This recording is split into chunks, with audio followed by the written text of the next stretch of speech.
आचार्य महाराज की भक्ति सिद्ध परमेष्टि की भक्ति से भी ज़्यादा कार्यकारी है। आप लोग सोच रहे होंगे महाराज मुख से आवाज़ क्यों नहीं निकाल रहे। मैं सोच रहा था जिस विषय को आपके सामने रखना है उसे 16 मिनट में रखा नहीं जा सकता। नहीं रखूं तो मन मान नहीं रहा है, क्योंकि अपनी तो बनिया की बारात है। कितनी लेट हो जाए लेकिन अंथऊ के समय तक तो पहुंचाना है। कोई बात नहीं, 16 मिनट में भी बात हो सकती है, लेकिन आपको बहुत एकाग्रता से सुनना पड़ेगा। बहुत जल्दी करूंगा क्योंकि बात थोड़ी गंभीर है। केवल इतना कहना चाह रहा हूं कि सिद्ध भगवान की भक्ति से भी ज़्यादा कार्यकारी कभी कभी आचार्य भगवान की भक्ति हुआ करती है। फैलाऊंगा नहीं, सीधी सीधी बात करता हूं। तत्वार्थ सूत्र में आपने सूत्र पढ़ा होगा, तीर्थंकर प्रकृति के बंध की जो एक सूत्र है, दर्शन विशुद्धि विनय संपन्नता शील वृत्ति सुनि चारु विषय, पूरी कर लेना क्योंकि देर लगेगी पूरा बोलने में, बड़ा सूत्र है। उसमें 4 भक्तियां बोली, आचार्य भक्ति, अरहंत भक्ति, प्रवचन भक्ति, एक और सिद्ध भक्ति का उसमें कोई रोल नहीं है। मतलब मैं ये कहना चाह रहा हूं कि तीर्थंकर प्रकृति का बंध सिद्ध भक्ति करने से नहीं हो रहा, आचार्य महाराज की भक्ति करने से हो रहा है। इतना समझ लो, इतना ही काफी है इस पंक्ति के लिए। क्यों कह रहा हूं ये बता देता हूं, क्योंकि हमें बहुत कम समय में पूरी बात रखनी, रखूंगा जरूर, क्योंकि वो बात ऐसी है। कल की बात है, एक सज्जन मेरे पास आए और आकर के वो पंक्ति मेरे कान में आई तो दिमाग खराब हो गया। सुना तो मुझे लगा कि इस बात को तो मैं रखूंगा। क्या कहा गया, कहीं यहीं भारत में किन्हीं वक्ता ने कहा है कि गुरु गुरु गुरु गुरु, सुबह भी गुरु, प्रवचन में भी गुरु, बाद में भी गुरु, जब देखो जब गुरु, गुरु की भक्ति का अतिरेक। ये ग्रहित मिथ्यात्व है। दिमाग खराब हो गया सुन के। हम अपने गुरु की भक्ति करें और आप उसे ग्रहित मिथ्यात्व कहो, ये कितनी बड़ी बात है। अगर ये ग्रहित मिथ्यात्व है, पहले हम आपको 1 मिनट में ये बता देते हैं कि मिथ्यात्व कहलाता क्या है। जो वस्तु जहां जैसी व्यवस्थित है उसको वैसा नहीं मानना, इसका नाम मिथ्यात्व। ये 2 प्रकार का होता है। एक नैसर्गिक निगूढ़ जीव, जो निगूढ़ में हैं, वहां से आए, प्रथम गुण स्थान में बढ़ती ही रहते हैं। वो 1 इंद्रिय, 2 इंद्रिय, 3 इंद्रिय, 4 इंद्रिय आदि आदि, सारे के सारे जीव अग्रहित मिथ्यात्व इनके पास है। क्यों? क्योंकि उन्हें किसी ने उसको ग्रहण नहीं कराया। और ग्रहित मिथ्यात्व वो कहलाता है जो आपको किसी ने उपदेश से अथवा उसकी चर्या आदि को देखकर आपने उसको वैसी धारणा बना ली, वो ग्रहित मिथ्यात्व कहलाता है। जैसे मोक्ष मार्ग क्या है, दीक्षा लो, श्रेणी आरोहण करो, केवल ज्ञान प्राप्त करो, मुक्त हो जाओ, ये व्यवस्था है। और हम यदि आपसे ये कह दें कि आप नदी में कूद जाओ, नदी में आसन लगा के बैठ जाओ, जल समाधि ले लो, इससे आपको मुक्ति हो जाएगी, ये आपने अपनी धारणा बना ली, ये ग्रहित मिथ्यात्व है। क्यों? क्योंकि इससे मुक्ति नहीं होती। यदि मैं कह दूं पर्वत पर चढ़ जाओ और कूद जाओ, आपको मुक्ति हो जाएगी, ये आपने धारणा बना ली, हाँ ऐसा है, आपकी मिथ्या मान्यता हो गई। लेकिन ये ग्रहित मिथ्यात्व कहलाएगा, क्योंकि पहले से आपकी ऐसी धारणा नहीं थी। मैंने आपसे कहा, आपने उसको स्वीकार कर लिया, ये हो गया ग्रहित मिथ्यात्व। तो जिन वक्ता ने ये कहा, किन ने कहा, नाम नहीं बताऊंगा। तो महाराज जी क्यों बता रहे, छोड़ूंगा भी नहीं, क्योंकि बात सही नहीं है। तो हमारे गुरु ने कहा छोड़ना किसी को है नहीं और नाम किसी का लेना नहीं। तो उन्होंने क्या कहा, कहीं पर जहां भी कहा हो, भरी सभा में बड़े वक्ता थे, कि गुरु की प्रति जो भक्ति है, बार बार सुबह शाम भक्ति, गुरु गुरु गुरु गुरु बोलिए, ये ग्रहित मिथ्यात्व है। तो मैं ये बताना चाह रहा हूं आप लोगों को, यदि आप लोगों ने ये वो बात सुनी हो अथवा आपकी धारणा ऐसी बन गई हो, यदि गुरु की भक्ति करना, गुरु के प्रति अनुराग रखना, उनके गुणों का गान करना शिष्य का ये ग्रहित मिथ्यात्व हो जाएगा, तो कुंद कुंद को मैं मिथ्या दृष्टि घोषित कर दूंगा, गौतम स्वामी को मैं मिथ्या दृष्टि घोषित कर दूंगा। करना पड़ेगा। क्यों? क्योंकि उन्होंने, कुंद कुंद स्वामी ने 2000 वर्ष पहले गाथा लिखी। गुरु भक्ति विहीणा नाम शिष्याणाम सभ्य संग वृताणाम ऊसर खेत बबिये सब ऊसर खेत बबिये सुबीज समण जान सब अनुष्ठानम। पंडित जी, कोई एक शिष्य है जो दिगंबर दीक्षा धारण की हुई है, गुरु भक्ति विहीणा नाम, जिसके अंदर गुरु के प्रति भक्ति नहीं है, गुरु भक्ति विहीणाम शिष्याणाम सभ्य संग वृताणाम, सारे संग मतलब परिग्रह से रहित है। कोई भक्त शिष्य मतलब दिगंबरी दीक्षा धारण की हुई कोई शिष्य है और अपने 28 मूल गुणों का निरतिचार पालन भी करता है। ये गाथा का अर्थ बता रहा हूं, कुंद कुंद स्वामी ने 2000 वर्ष पहले कही। और सारे उसके अनुष्ठान जितने भी वो कर रहा है सारे उत्कृष्ट हैं, मौन भी रखता है, दिन भर स्वाध्याय करता है, अपने 28 मूल गुणों में एक भी दोष नहीं लगाता है और 24 घंटे स्वाध्याय में लगा रहता है, 6 आवश्यकों को समय पर करता है। ये सारे उसके अंदर गुण हैं। गुरु भक्ति नहीं है तो उनने कह दिया ऊसर खेत बबिये सुबीज जान सब अनुष्ठानम। जैसे एक उन्नत नस्ल का बीज, हाई, जिसको बहुत महंगा अच्छी नस्ल का, उसको आपने बंजर भूमि में बो दिया, उसके सारे अनुष्ठान किसके? जो निरतिचार 28 मूल गुणों का पालन कर रहा है, दिगंबरधारी मुद्राधारी। गुरु की भक्ति बस उसके अंदर नहीं है, सब अनुष्ठान हम उसके ऐसे जानो जैसे बंजर भूमि में उत्तम नस्ल का बीज बो दिया। अगर हम ऐसा कहेंगे कि हम 24 घंटे गुरु के गुणों का गान करते हैं और ये ग्रहित मिथ्यात है, तो फिर कुंद कुंद स्वामी क्या है?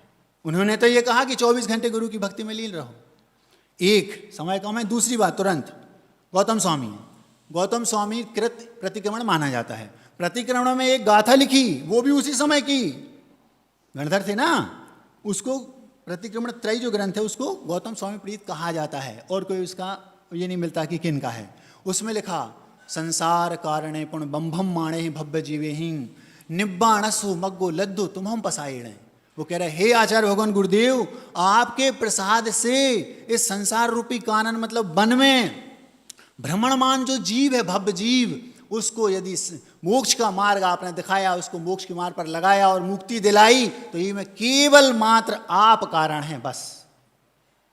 तो गौतम स्वामी भी मिथ्या दृष्टि हो जाएंगे, फिर ग्रहित मिथ्यात हो जाएगा वो। मैं क्या कहना चाह रहा हूं आप समझ रहे हैं? गुरु की भक्ति के प्रति पागलपन होना चाहिए। अगर गुरु की भक्ति के प्रति पागलपन नहीं है, आप मुक्त नहीं हो सकते। पागलपन कैसा? एकलव्य कथा जैसा देख लो। भक्ति में इतनी शक्ति है कि साक्षात गुरु के साथ रहकर अर्जुन वो चीज नहीं सीख पाए जो उसने भक्ति के दम पर बिना गुरु के सानिध्य में सीख ली। ये है भक्ति का पागलपन, अतिरेक। 2 प्रकार के शिष्य होते हैं, एक श्रमण और एक श्रावक।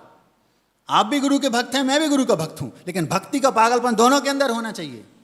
श्रमण हो गए तो वो उनको साक्षात, अगर चौथा काल होता तो साक्षात दीक्षा दिलाने में वो कारण हो जाता। और श्रावक है, श्रावक को गुरु की भक्ति परंपरा से मुक्ति का कारण है, ऐसा स्पष्ट लिखा है। जिसके हृदय में गुरु नहीं उसका जीवन शुरू नहीं। ये सब सामान्य बातें हैं, मैं ये नहीं कह रहा हूं। मैं तो वो कह रहा हूं जो 2000 वर्ष पहले गाथाएं लिखी गई। कैसे कोई कह सकता है कि गुरु की भक्ति का अतिरेक ग्रहित मिथ्यात है? गुरु की भक्ति करने से मुक्ति मिलती है, ये समीचीन बात है कि मिथ्यात बात है? समीचीन है। तो समीचीन बात को हम मिथ्यात कैसे कह सकते हैं? और यदि कोई कह रहा है तो वो वक्ता तो है लेकिन वक्ता नहीं है। मतलब समझ गए? वक्ता के 2 अर्थ होते हैं, एक वक्ता, वा आदा का और ता। वक्ता मतलब बोलने वाला। और यदि कोई ऐसा कह रहा है तो वो वा पूरा का और ता, वक्ता। वो वक्ता तो है लेकिन वक्ता नहीं है। समय इतनी बात को बहुत अच्छे तरीके से दूसरे तरीके से कहना चाह रहा था, लेकिन कोई बात नहीं, हम जो कहना चाह रहे हैं वो आपको दोनों बातों में समझ में आ गई, इससे भी हमारा काम चल जाएगा। पागलपन रखना अपने अंदर गुरु की भक्ति का, जैसा पागलपन एकलव्य के पास था वैसा रखना। जैसा पागलपन आज आचार्य विद्यासागर के कई शिष्यों में है, मैं भी उनमें सबसे ऊपर हूं, ऐसा रखना। रग रग में गुरु के प्रति भक्ति का पागलपन होना चाहिए, श्रमण हो या श्रावक। अपने जीवन की प्रत्येक श्वास उनकी है। अपने जीवन शरीर के प्रत्येक रोमखंड पर केवल एक नाम लिखा है, विद्यासागर, जिन्होंने हमारे संसार को चुल्लू भर कर दिया। यदि कोई कहे कि उनकी भक्ति ग्रहित मिथ्यात्व है, तो जोर से तो बोलना पड़ेगा भैया, बुरा लगे तो लग जाए, हम क्या कर सकते हैं। क्योंकि जब आपको असत्य बोलने में ठोक के बोल रहे हो तो हम तो सत्य बोल रहे हैं, नाम नहीं ले रहा हूं, ये बात अलग है। क्यों? क्योंकि सब एक प्रकार से उसी राह से तो आए हैं, चाहे हम हो, चाहे ऊपर बैठे वाले हों, चाहे कोई हो, सबकी हिस्ट्री इक्वल है। इसलिए किसी को गलत भी नहीं कहना। वो कहते ना, घृणा पाप से करो, पापी से नहीं, समझ रहे ना।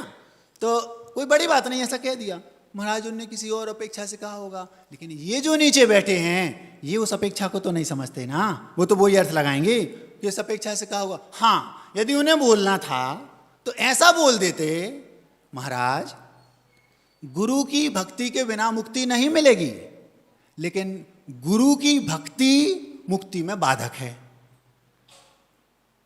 कैसे बताते हैं? ऐसे, जब तक आपके अंदर पंच परमेष्ठी के प्रति भक्ति का पागलपन नहीं होगा तब तक आप मुक्ति नहीं पा सकते। ये फैक्ट बात एक दिन बता चुका हूं। फिर महाराज गुरु की भक्ति या गुरु मुक्ति में बाधक है कैसे? उस कंडीशन में, किस कंडीशन में? जब आप ऊपर उठ चुके हैं, उस समय वहां पर लिखा अरहंत, सिद्ध, आचार, उपाध्याय, साधु, पांचों के पांचों परमेष्ठी परगत तत्व हैं। यदि आचार्य के प्रति भी आपका अनुराग है, गुरु के प्रति भी अनुराग है, तो मुक्ति नहीं दिलाएगा। अरे जब सिद्ध भगवान के प्रति, अरहंत भगवान के प्रति अनुराग है तो भी वो आपको मुक्ति नहीं दिलाएगा। उसको उन्होंने कहा सचित्त परिग्रह।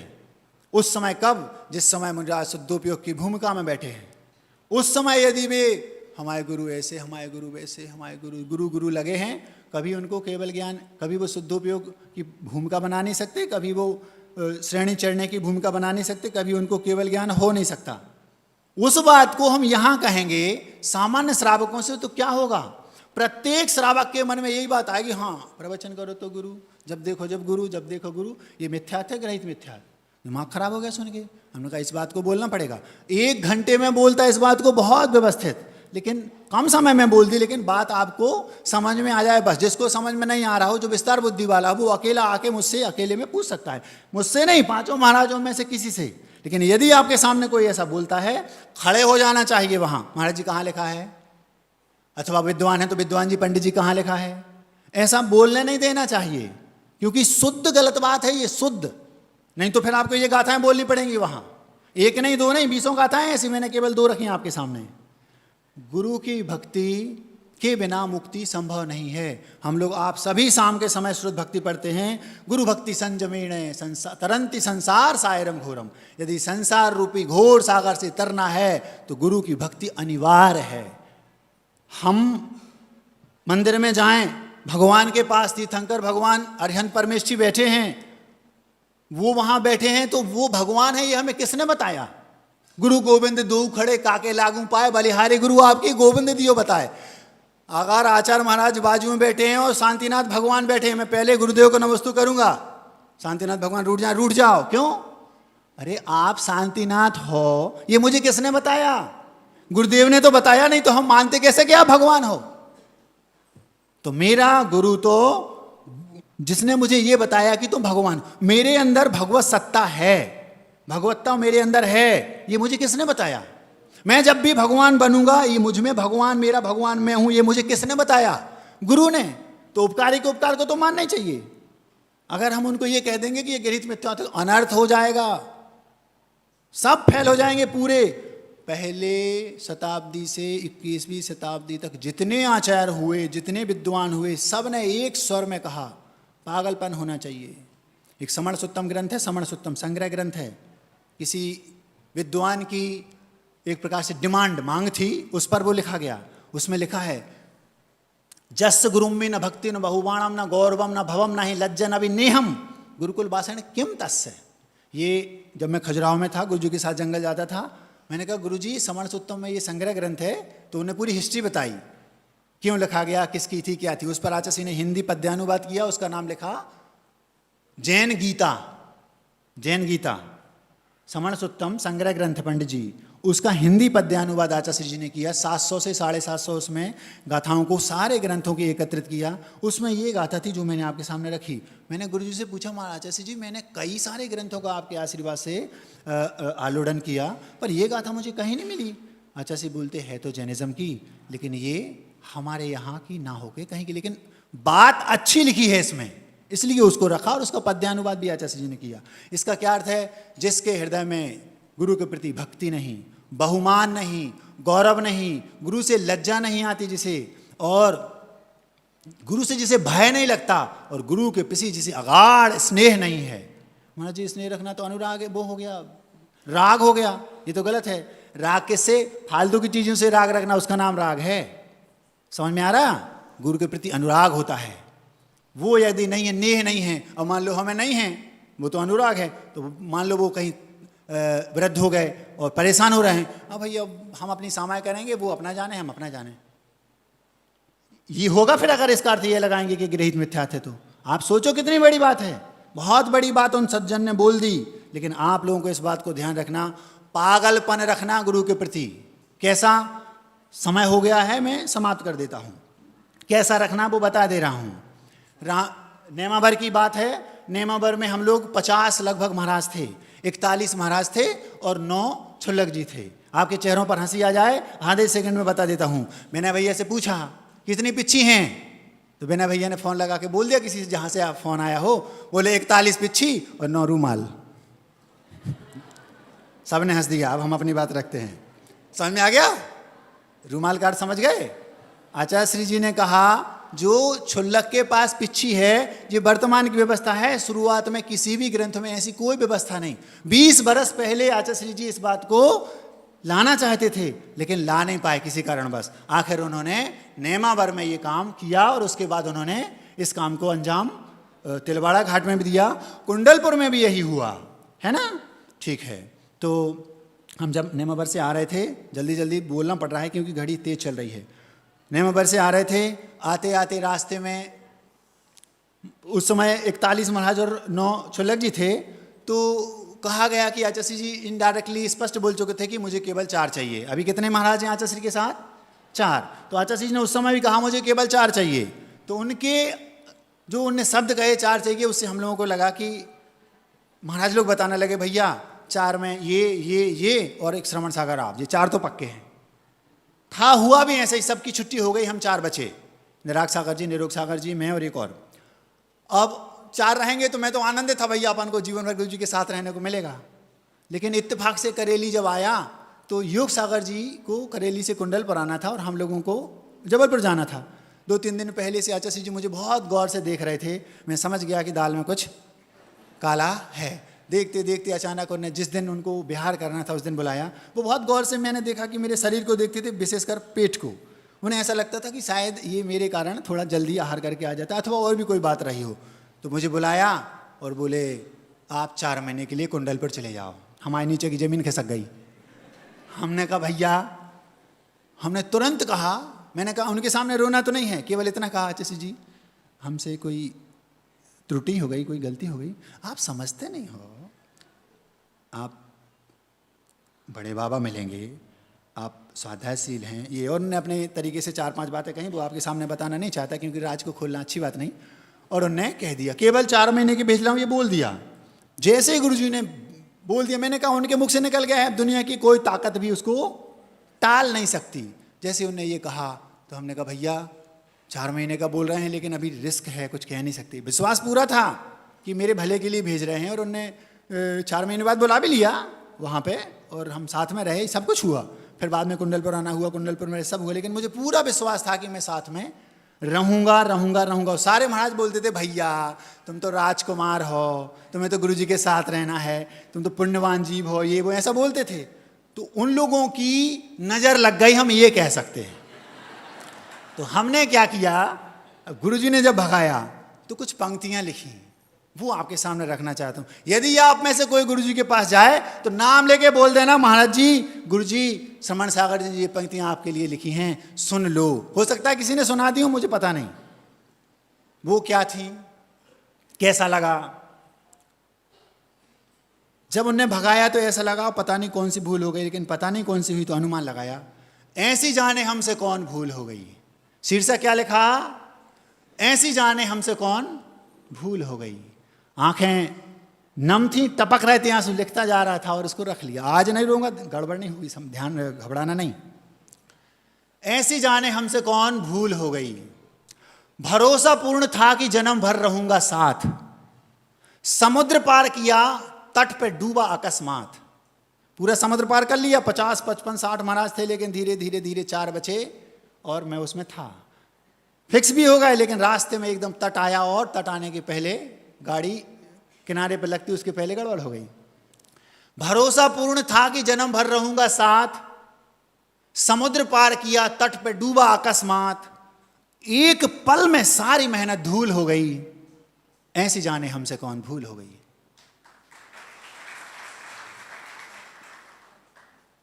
बदले में कुछ मिले जरा ना चाहती, मैं गुरु जी के पास रहूं, वो बदले में मुझे कुछ दें, एक इतनी सी भी रंच मात्र भी कोई चाह नहीं थी। मुझे क्या चाहिए? मुझे केवल गुरु के चरण चाहिए बस।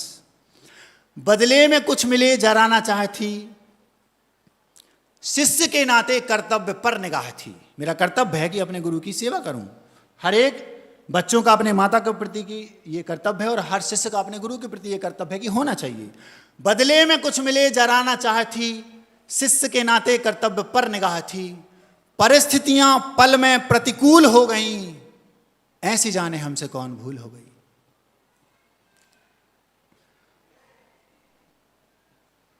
उपकार के प्रति कृतज्ञता का भान हो।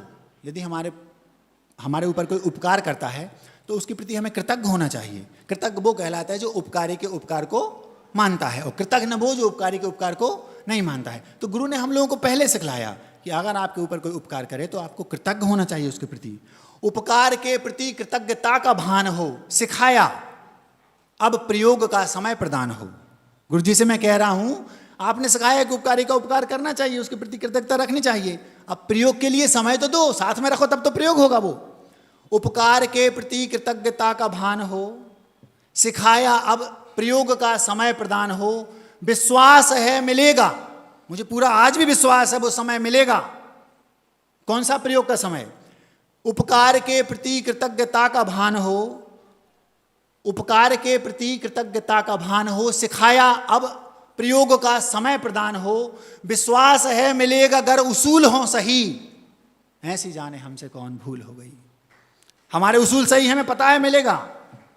उनके देनदार हम तो बहुत बड़े भारी, किनके? गुरु जी के। बहुत बड़ा ऋण चुकाना है। उनके देनदार हम तो बहुत बड़े भारी, सोचा था थोड़ी बहुत चुकेगी उधारी। अगर साथ में रहते, सेवा करते तो थोड़ी बहुत उधारी ब्याज जैसा तो चुकता ही रहता, लेकिन भगा दिया। उनके देनदार हम तो बहुत बड़े भारी, सोचा था थोड़ी बहुत चुकेगी उधारी, अब ऋण चुकाने की समस्या मूल हो गई, ऐसी जाने हमसे कौन भूल हो गई। अब उन्होंने भगा दिया। अब ये समझ में नहीं आ रहा कि मैं वो ऋण चुकाऊंगा कैसे। साथ में होता तो सेवा करता, चुकाता।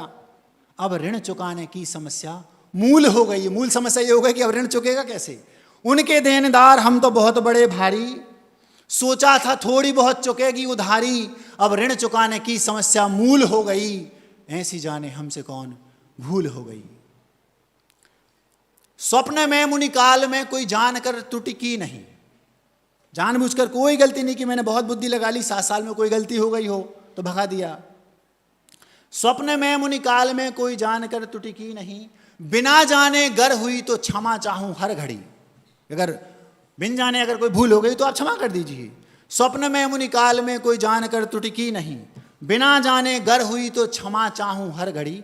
भूलें पहले भी सुधर के फूल हो गईं, ऐसी जाने हमसे कौन भूल हो गई। हमने जो पहले कभी भूलें की थी, आपने हमें प्रायश्चित दे दिया, सुधार लिया। अगर हो गई हो तो बता दो पिताजी, कोई हो गई हो तो बताओ, हम सुधार लेंगे।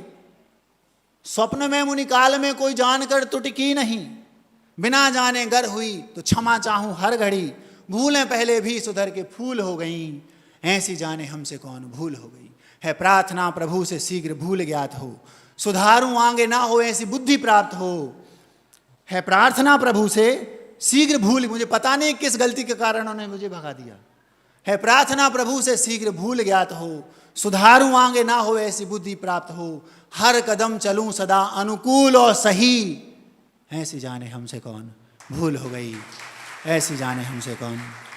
अहिंसा परमो धर्म की।